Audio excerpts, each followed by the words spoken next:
अक्टूबर को यह विदित है कि उत्तर प्रदेश के गोरखपुर जनपद के ऐतिहासिक धरती चौरी चौरा में राष्ट्रीय पिछड़ी जाति महासंगम का आयोजन हो रहा है। और यह राष्ट्रीय पिछड़ी जाति महासंगम दलित पिछड़ी एकता को लेकर के हो रहा है और पिछड़ी जातियों के हक और अधिकार की आवाज को देश में बुलंद करने के लिए हो रहा है। जैसा कि आप जानते हैं कि ओबीसी आर्मी ने सड़क से लेकर के कोर्ट तक जो लड़ रही है और 7 अगस्त को हमारी सुनवाई इलाहाबाद हाई कोर्ट में थी, जिसमें माननीय न्यायालय ने उत्तर प्रदेश सरकार को नोटिस देते हुए जातिगत जनगणना के बारे में 4 हफ्तों में जवाब देने के लिए भी कहा है।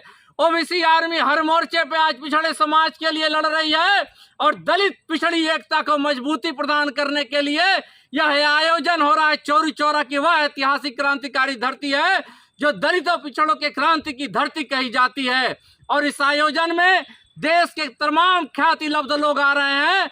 पद्म श्री से सम्मानित महान महिला जो है, दलितों पिछड़ों के हजारों करोड़ों लोगों की जो प्रेरणा स्रोत है, पद्म श्री फूलवासन बाई जो 85 राष्ट्रीय पुरस्कारों से सम्मानित है, आ रही हैं।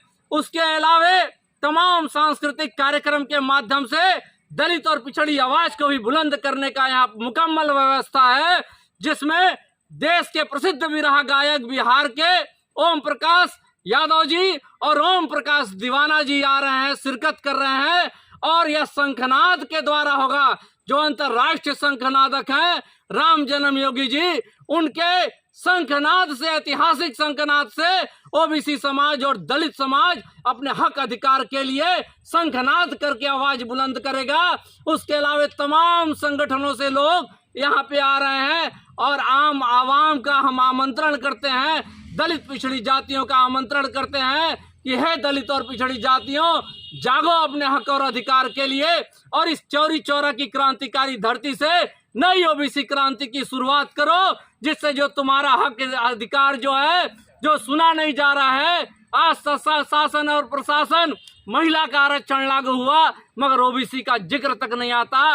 वह ओबीसी है जिसकी 60% आबादी है, हमारा रिप्रेजेंटेशन आज सरकारी विभागों में नहीं है, ना ही कोर्ट में है। और अगर जमीन पे भी देखा जाए तो हम लोगों को मुट्ठी भर दाना फेंक करके जो राजनीतिक है, सत्ता की मलाई अगर जमीन पे ही पड़ी होती है, हमें बेवकूफ बनाकर चाटने का काम करते हैं। हे ओबीसी समाज के लोगों, आज इस मीडिया के माध्यम से हम आपसे आग्रह करते हैं कि आप लोग जग जाइए, नहीं तो ऐसा दिन आएगा कि ओबीसी नाम खत्म हो जाएगा, पिछड़ी जात खत्म हो जाएगी और आपका जो हक अधिकार है वो कहाँ जाएगा आपको भी पता नहीं है। मैं कहना चाहता हूँ कि देखिए, एक होता है पूत, एक होता है सपूत, एक होता है कपूत। जो पूत होता है अपने पूर्वजों की जो विरासत होती है उसको यथावत रखता है और जो सपूत होता है उसको आगे बढ़ाता है और जो कपूत होता है खत्म कर देता है, नालायक माना जाता है। तो आप सोच लेना, यदि ओबीसी समाज के लोगों 27% का आपको आरक्षण मिला, SC ST के लोगों 22.5% का आरक्षण मिला, आज प्राइवेटेशन हो रहा है, कॉन्ट्रैक्ट हो रहा है और आपके आरक्षण को खत्म किया जा रहा है जो बाबा साहब भीमराव अंबेडकर की वजह से मिला था। आज एक संविधान की बात नहीं हो रही है, कहीं ना कहीं आज भेदभाव किया जा रहा है।